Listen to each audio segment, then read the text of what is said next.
নমস্কার বন্ধুরা, আমি Sanchita's SN stitching tutorial YouTube চ্যানেলে আপনাকে স্বাগত। আজকে আমরা সেলাইয়ের একটু অন্যরকম জিনিস শিখব, কি করে রাখি তৈরি করতে হয় বাড়িতে। এখানে ক্যানভাস পেপার নিয়ে নিয়েছি 2 ইঞ্চি বাই 2 ইঞ্চি, এরকম দুটো পার্ট আমাদের নিতে হবে। এবার এটাকে সাইডে রাখুন। এবারে দেখছি আমরা আরও দুটো ফ্যাব্রিক নিয়েছি। এই ফ্যাব্রিকটার মাপটা একবার দেখে নিই। দুটো টুকরো ফ্যাব্রিক একই রকমের 4 ইঞ্চি বাই 4 ইঞ্চি। এবার এই দিয়ে আমরা রাখি করব। ঠিক এই ফ্যাব্রিকটার মাঝখানে একদম সেন্টারে আপনাকে এই ক্যানভাসের টুকরোটাকে রাখতে হবে। এবার যা আমরা করে থাকি, গরম আয়রন দিয়ে এটাকে আটকে নিন। এবার মেশিনে চলে এসেছি। এবার পরপর স্টেপগুলো ফলো করুন। এখানে মাঝখানটা এভাবে মাঝখান পর্যন্ত আমরা এখানে ফোল্ড করব, আর ওপরের দিকটাতেও ফোল্ড করে এরকম কোনা তৈরি করে নেব।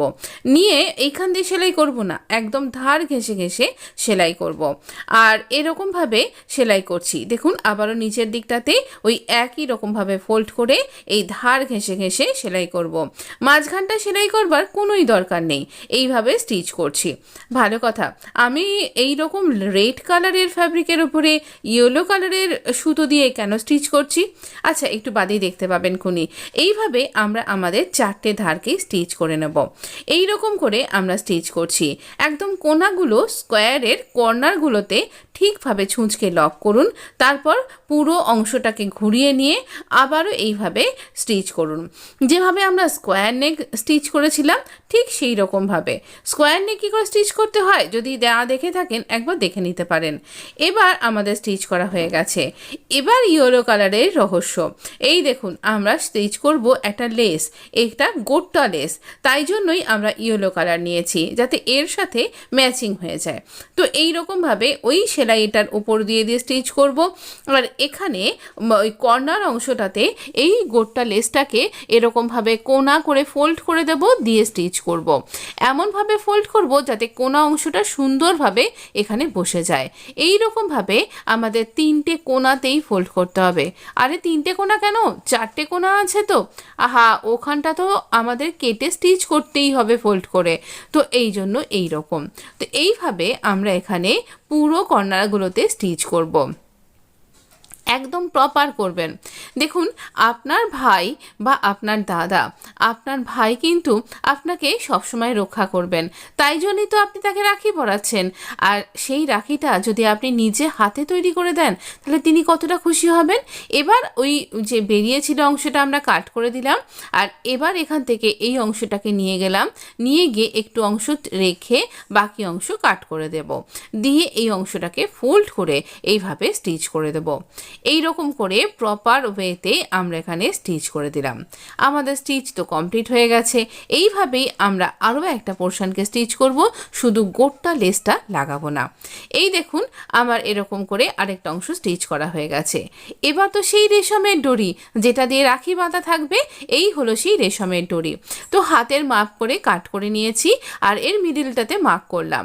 এবার একটা যে কোনো আপনার দেখুন টেবিলের মধ্যে সেভিং টেবিলে কিছু না কিছু টুকরো ফ্যাব্রিক আছেই আছে, তো সেই একটা ছোট্ট ফ্যাব্রিকের টুকরোকে এই মাঝখানে রেখে এই সুতোর ওপরে চাপিয়ে, এই রেশমের দড়ির ওপর চাপিয়ে ডাবল স্টিচ করে আটকে দিন।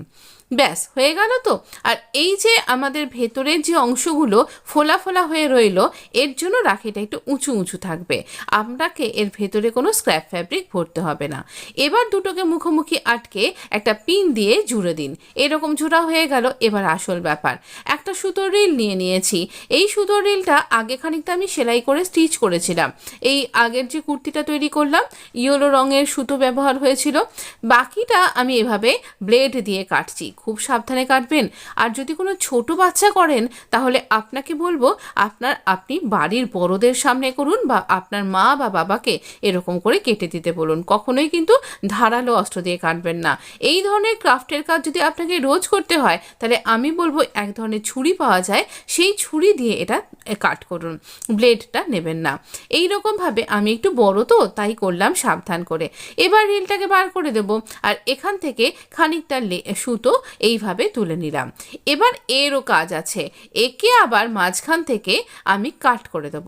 মাঝখান থেকে কাট করব কারণ আমরা তো রাখি বানাচ্ছি, এতখানি লম্বা লম্বা ঝালর কি ভাল লাগবে নাকি হাতের মধ্যে। এবার এই ঝালরটারও মানে এইটারও সুতোটা যে আমরা থ্রেড যে অংশটা সেইটার কিছুটা অংশ স্টিচ করলাম ভেতর দিকে। এই কোনা অংশগুলোকে ছেড়ে রাখার চেষ্টা করুন, দেখতে বেশ ভালো লাগবে। আর না হলে পারে স্টিচ করে দিন। তো এইভাবে আমরা আবারও আরেকটা কোনাতে স্টিচ করছি। কোনো সুতো যদি আপনার সাথে অবাধ্যতা করে তাকে এইরকম একটা স্ক্রুড্রাইভারের সাহায্যে ভেতরে ঢুকিয়ে দিন। এইরকমভাবে আমরা পাশের অংশে চলে যাব। আবারও আমার এরকম থ্রেড লাগবে, তাই এইরকমভাবে এটাকে কাট করলাম। কাট করে এই অংশটাতে এইরকমভাবে স্টিচ করে দেব। ভীষণ সুন্দর। কিন্তু কিছুদিন আগে একটা নেক ডিজাইনে আমি পোটলি বাটনের সাথে আমি ম্যাচিং লেস পাইনি বলে এইভাবে থ্রেড লেস ব্যবহার করেছিলাম। এই থ্রেড লেসটা এখন কিন্তু বেশ চলছে। রাখিতে তো অবশ্যই এই ধরনের জিনিস ভীষণ ভালো লাগে। তো দেখুন এইভাবে 4টে ধারকেই আমরা কিন্তু এইভাবে ঝালর ঝালর করে তৈরি করে দিয়েছি। কেমন লাগছে বলুন তো? দাঁড়ান এখনও অনেকটা বাকি আছে, কিন্তু ভালো করে এই 4টে দিককে আমরা স্টিচ করে দিচ্ছি। আর একদম কর্নার করে আমরা কিন্তু এই স্কোয়ারটার মাঝখান দিয়ে দড়িটাকে নিয়ে গেছি। যখন বাঁধবেন পুরো ডায়মন্ড শেপ হয়ে আপনার ভাইয়ের হাতে এটা বাঁধা পড়বে।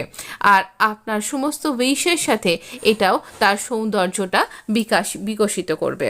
এইভাবে আমাদের স্টিচ করা হয়ে গেছে। এবার অসমান যে অংশগুলো রয়েছে সেই লেসটার এই থ্রেড লেসের অসমান অংশগুলোকে কাট করে দিন। না, এখানে আমি আঁচড়াচ্ছি না, কারণ রাখির মধ্যে এই যে ব্যাপারটা দেখতে খুব ভালো লাগে। এবারে মেন পার্ট, এটাকে আরেকটু ডেকোরেট করব। একটা গোটা ফ্লাওয়ার নিয়ে নিয়েছি আর গোল্ডেন কালারের একটা বড় বিডসও নিয়ে নিয়েছি। এর মাঝখানে এই বিডসটা দিয়ে আমি এখানে স্টিচ করে দেব ফ্লাওয়ারটাকে। দেখুন কি সুন্দর লাগছে না? তাহলে এই ধরনের রাখি পেলে আমার মনে হয় আপনার ভাই খুব খুশি হবেন। আপনি যদি আরও কিছু রাখির আইডিয়া পেতে চান তাহলে প্লিজ কমেন্ট বক্সে লিখে জানান, আমি আপনার জন্য নিয়ে আসবো আরও কিছু রাখির এরকম ভিডিও। আপনাকে অনেক অনেক অভিনন্দন। আপনার রাখি খুব ভালো কাটুক, খুব ভালো থাকুন আপনি। আর ভিডিও ভালো লাগলে এই ধরনের বিভিন্ন রকমের সুইং টিউটোরিয়াল যদি আপনি পেতে চান নিয়মিতভাবে, তাহলে আমার চ্যানেলটাকে সাবস্ক্রাইব করে নোটিফিকেশানটা অন করতে ভুলবেন না। রাখিতে কি ড্রেস পরবেন আমার চ্যানেলে কিন্তু অলরেডি আপলোড করা আছে, একবার দেখে নিতে পারেন। ও ভালো কথা, হ্যাপি তিজ বন্ধু, অনেক শুভকামনা তিজেরও। ধন্যবাদ।